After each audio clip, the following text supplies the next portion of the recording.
और इसी बीच एक बड़ी खबर, नेपाली पीएम केपी शर्मा ओली के बेतुके बोल सामने आए हैं।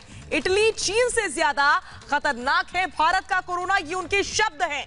जरा सोचिए किस तरह की मानसिकता रखते हैं भारत के बारे में केपी शर्मा ओली।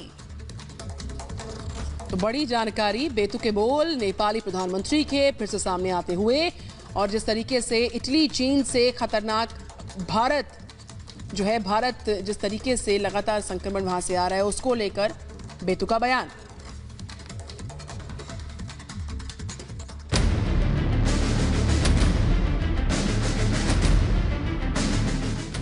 नेपाल ने फिर की हिमाकत, भारत पर उंगली उठाने की जरूरत की। बाज क्यों नहीं आ रहा नेपाल?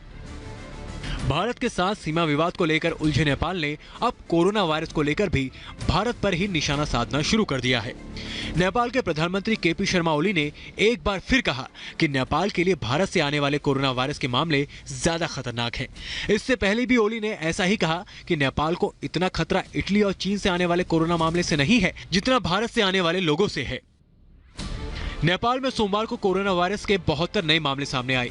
कोरोना वायरस के हालात को लेकर नेपाल के पीएम केपी शर्मा ओली ने कहा कि नेपाल में दक्षिण एशिया के दूसरे देशों की तुलना में मृत्यु दर कम है, लेकिन ओली ने आरोप लगाया कि भारत से अवैध तरीके से लोग नेपाल में दाखिल हो रहे हैं। ओली ने कहा कि बिना सही से चेकिंग के नेपाल में दाखिल होने की वजह से कोरोना और ज्यादा फैल रहा है। इससे पहले नेपाल ने भारतीय इलाकों को गलत तरीके से अपने नक्शे में दिखाया था, जिसे लेकर सेना प्रमुख जनरल मनोज मुकुंद नरवणे ने ऐतराज जाहिर किया था। उन्होंने कहा कि नेपाल के लिपुलेख मुद्दा उठाने के पीछे कोई विदेशी ताकत हो सकती है। जनरल नरवणे के बयान पर नेपाल के रक्षा मंत्री ईश्वर पोखरेल ने निशाना साधा तो वायुसेना के पूर्व vice chief air marshal SP Dev ने नेपाल को आईना दिखा दिया। उन्होंने साफ कहा कि दोनों देशों के बीच जो कुछ हो रहा है वो ठीक नहीं है। In fact, Army Chief's remarks have been taken entirely out of context, misinterpreted deliberately, and this attempt at making a mountain out of molehill is not in any country's interest.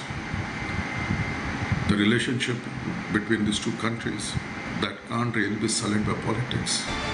सीमा विवाद को लेकर नेपाल ने पिछले दिनों जो हरकत की है और उसके बाद वो जिस तरह भारत पर उंगली उठाने की कोशिश कर रहा